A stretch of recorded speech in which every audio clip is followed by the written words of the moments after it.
tempat ini dalam peristiwa demi peristiwa yang telah bersama kita lalui, baik oleh saudara semuanya, rekan-rekan pers, maupun kehadiran saya dan kawan-kawan di sini dan kapasitas sebagai fungsionaris DPP Partai Nasdem. Hari ini saya memberikan keterangan resmi kepada saudara. Tentu merupakan hal yang menyangkut berita yang tidak mengenakan hati, memprihatinkan, dalam suasana penuh kesedihan yang menyangkut Profesor Dr. Yassin Limpo dalam kapasitas beliau sebagai Menteri Pertanian, sekaligus juga salah satu fungsionaris di DPP Partai Nasdem di Dewan Pakar. Hal yang saya pahami adalah semua kita menginginkan agar kita selalu konsisten untuk memberikan penghormatan kita atas upaya penegakan hukum yang berkeadilan di negeri ini. Dan itulah tugas dan misi kita semuanya, termasuk Partai Nasdem. Maka di luar dugaan, baik oleh diri saya dan semua kawan-kawan, dan saya yakin juga di luar dugaan daripada Bung Syahrul Yassin Limpo, dia harus mengalami sebuah kondisi yang seperti apa yang dialami oleh dirinya pada saat itu. Dia meminta izin saya setelah mendapat izin dari Bapak Presiden untuk melakukan kunjungan kerja ke luar negeri, menerima penghormatan dan penghargaan atas keberhasilan pemerintah Indonesia CQ departemen yang dipimpinnya oleh lembaga FAO di bawah naungan PBB. Bisa dia menerima penghargaan seperti itu, yang juga merupakan, saya pikir, kebanggaan bagi kita semuanya. Di dalam negerinya, dia mengalami satu peristiwa yang saya bisa pahamin bagaimana terhinanya dirinya, kecewa, sedih, terlepas daripada semua permasalahan, upaya kita menegakkan keadilan atas hukum yang berlangsung. Tidak ada seakan-akan hari esok untuk menunggu dirinya kembali. Ini hal yang amat sangat mengusik hati saya. Tetapi sekali lagi, konsistensi dan penghormatan upaya penegakan hukum tidak akan pernah surut sedikit pun. Itu perlu saya tegaskan, baik atas nama pribadi maupun atas nama seluruh keluarga besar Partai Nasdem. Maka untuk itu saya sudah menerima laporan daripada Bung Syahrul. Atas nama DPP saya menyatakan segera menghadap Presiden, sampaikan surat pengunduran diri sebagai Menteri Pertanian. Agar apa? Agar sekali lagi memberikan penghormatan terhadap upaya penyidikan yang sedang berlangsung terhadap dirinya, agar dia penuh konsentrasi. Dan kita tentu, saya ingin mengajak semuanya kita untuk tetap memberikan ruang penghormatan kita kepada presumption of innocence, terhadap ajas praduga yang tidak bersalah. Salah, jalani, hadapi, laksanakan. Itu prinsip yang tegas bagi kita. Jadi hal inilah yang paling penting, saudara ketahui, Nasdem tetap pada komitmennya. Ada permasalahan, jangan lari dari permasalahan, hadapin permasalahan. Kita ingin agar bisa memberikan semangat dan nilai kepeloporan selalu ke depan dalam upaya pemberantasan korupsi, agar negeri kita bisa lebih baik, agar harapan dan cita-cita kita bersama bisa lebih terwujud sebagaimana yang kita harapkan.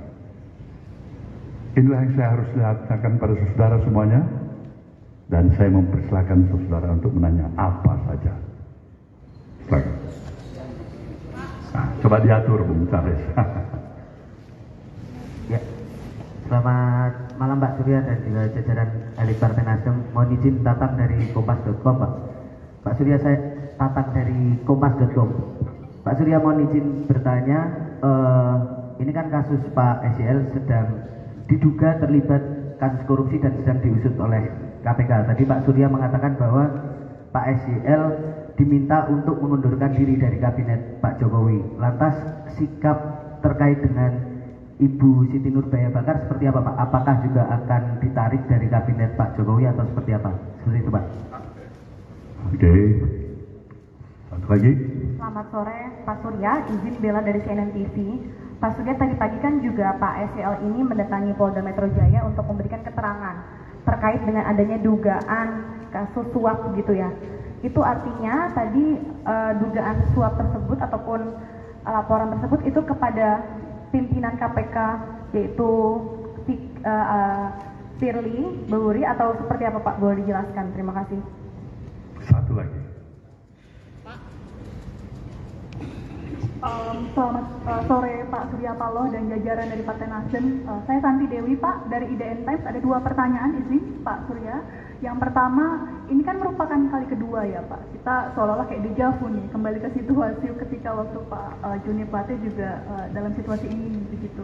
Apakah menurut Pak Surya ini juga bagian dari politisasi hukum begitu? Karena seperti yang tadi disampaikan oleh rekan saya Bella dari CNN, ada dugaan pemerasan yang justru diduga kuat dilakukan oleh pihak KPK yang tengah mengusut perkara hukum, di mana Pak Mentan saat ini sedang berperkara begitu.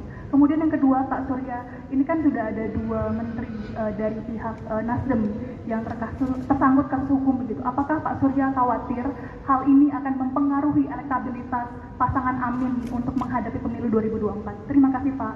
Baik. Yang pertama,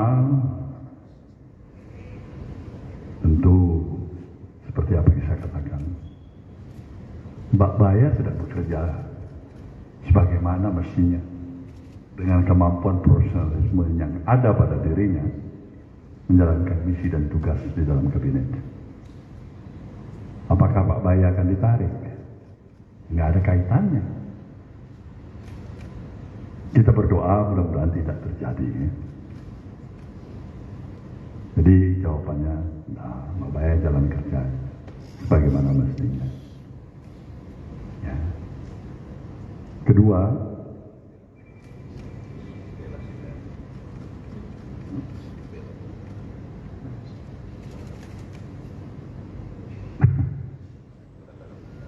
kedatangan Bung Sahrul dari kepolisian, ya itu mungkin hak beliau untuk mencari keadilan, dan memang kita tetap memberikan kesempatan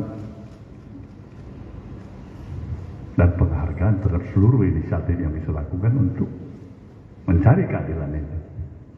Kita belum tahu apa perkembangannya. Kita lihat, karena saya yakin pasti kawan-kawan pers juga mempunyai keinginan tahuan yang lebih dalam lagi. Saya yakin itu. Mungkin apa hasilnya? Nah, kita lihat lagi perkembangan yang kedua.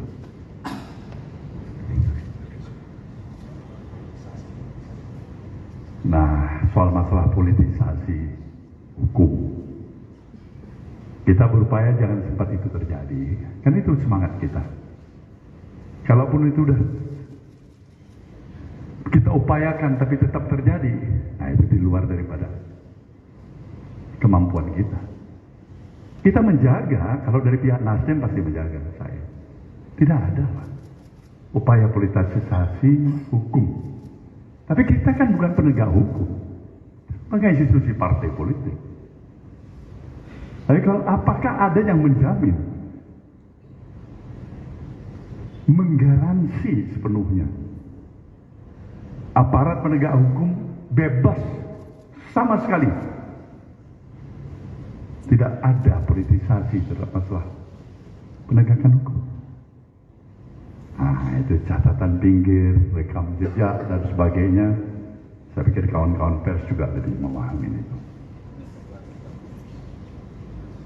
Pastilah ada pengaruhnya pada elektabilitas partai. Dan juga amin, pasangan yang didukung oleh Nasdem, Bung Anies dan Bung Muhaimin Iskandar, pasti ada. Tetapi sebagaimana mana pengaruh ini ketika masyarakat yang juga mempunyai masih harapan dan keinginan, upaya-upaya membawa misi baru gerakan perubahan ini harus berjalan sebagaimana yang diharapkan. Saya yakin salah-salah bukan memberikan efek yang negatif.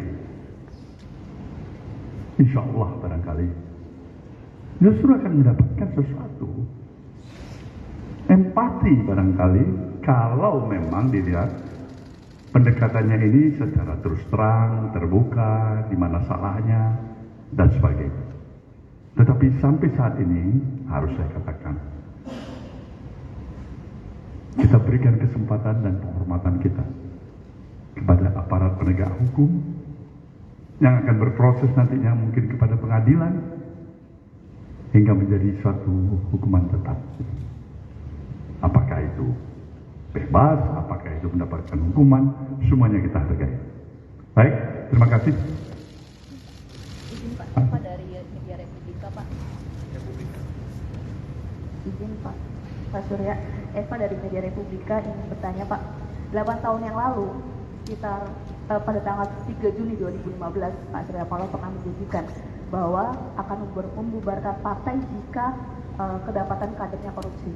Sejak tahun itu ada banyak kejadian korupsi dari kader Nasdem, baik kepala daerah dan sekarang menteri setelah Pak Plate, kemudian Pak SL. Bagaimana Pak terkait dengan itu? Bagus ini pertanyaan untuk klarifikasi. Ada rekam jejaknya ucapan itu? Ada. Coba bacakan supaya teman-teman tahu.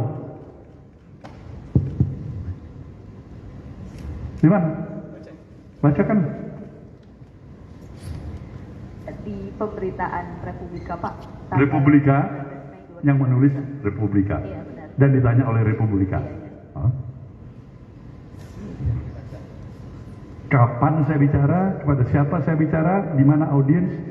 3 Juni 2015 saat pembekalan caleg Partai Nasdem. Ya, nggak demikian meaningnya. Nggak ada lebih tolol. Ketua umum partai mengatakan kalau ada kader partai yang korupsi, partai dibubarkan. Bodoh deh. Jadi itu tidak benar Pak, ucapan itu. Jadi Enggak, itu saya salah. Karena memang tidak ada itu. Meaningnya bukan begitu. Jadi makna yang sesungguhnya bukan itu. Spirit semangat kita untuk anti korupsi nggak ada artinya kita ini kalau kader kita jangan bisa melakukan perbuatan-perbuatan tercela. Untuk apa kita punya institusi seperti ini? Nah, spirit adalah seperti itu. Jadi bukan letterlet. Ada kader partai. Siapa menjamin kader partai itu penyusup bisa masuk jadi kader partai kita hari ini? Kalau dia melakukan perbuatan tidak tercela.